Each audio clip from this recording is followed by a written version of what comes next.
Well, for a lot of students in Idaho, a pencil and paper usually gets traded in for a laptop and a screen, and really that has been the case for more than a decade.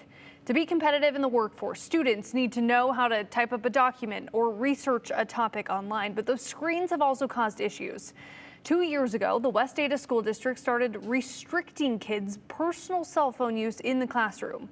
The Caldwell School District said phones had to stay in bags unless it was lunchtime. Nampa School District did the same, following Senate Bill 1032, which requires schools to establish a policy to govern the use of electronic devices like cell phones. And now, as schools are taking a look at how screens should be used in the class, Cooper Morgan learned West Ada is taking no distractions a step further. The brushstrokes that mark the end of summer and start of the school year. Come back here, we've been doing it about 4 additional hours today, just finishing the sky, blending it in kind of. Before the first bell of his senior year, Miles Jones is putting the finishing touches on his parking spot. This is a Jack Johnson album cover called On and On, and I'm a really big fan of his music. But inside the building, the start of this school year will look a little different. West Ada School District is taking a harder look at how much time students spend on school-issued devices. Yeah, they have a bag to put them in, so they're pretty strict about it. Jones remembers when they restricted cell phones. Yeah, last year was the first year. How was that? Not fun.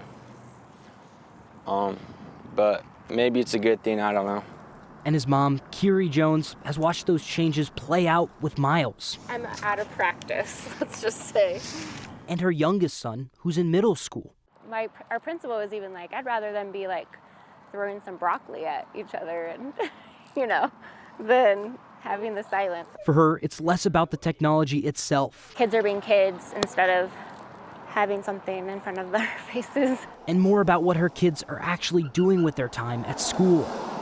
I've never walked out of a classroom and said, oh my gosh, the computer was amazing today.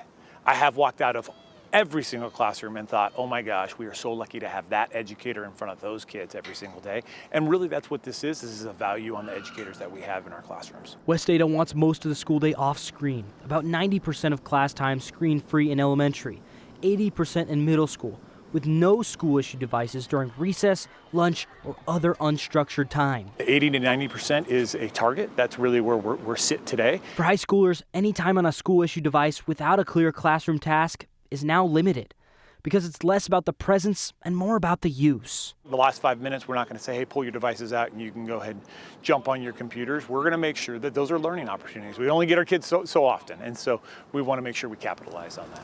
To do it, West Ada will use a program called Lightspeed Insights to track how students are using devices. And we're going to get great data on that, and we're going to be able to say, hey, what are the effective tools that we're using? District leaders call this version 1.0, a starting point they plan to mess with once they get real data. For Kiri, it's a step in the right direction, especially thinking about her youngest. I would be comfortable, the younger they are, the less they're on screens. Pen and paper. Stage 1. And for Miles, although he'll be graduating, It kind of gets boring just to be on a screen all day, and it's nice to do like paperwork now and then. So yeah, I think like a good mix of it. West Ada says they still have a lot to learn at the high school level, which is why they didn't set a target like that 80 or 90% for high school. They also stress that this is just, again, that version 1.0 of this plan as they get that data and they present it to parents, teachers, and students. It's all going to be a continuous sort of development here, Hunter. I mean, definitely something that we're starting to see in a lot of different school districts. Have you checked in with those school districts at all? Yeah, reached out to Boise School District. They didn't get back to me, but Nampa did. They said they're always open to new ideas and continuing to adapt as these, regulations kind of advance. And then Caldwell as well. They're going to follow their current policy. They don't have any future plans, but they're always open-minded. I mean, I think it's so interesting at a time, where, we've been so reliant on this, especially after COVID, the pandemic, I feel like really had us ramping in on laptops at schools too. Yeah, I mean, I was in school. I was hopping on Zooms. I was, sleeping a little bit, but it was it was definitely a lot more technology than I was used to before. Yeah, so it's cool to, almost see it pull back for a second. Maybe it'll be nice on the eyes. Yeah. Yeah. All right, Cooper, thank you.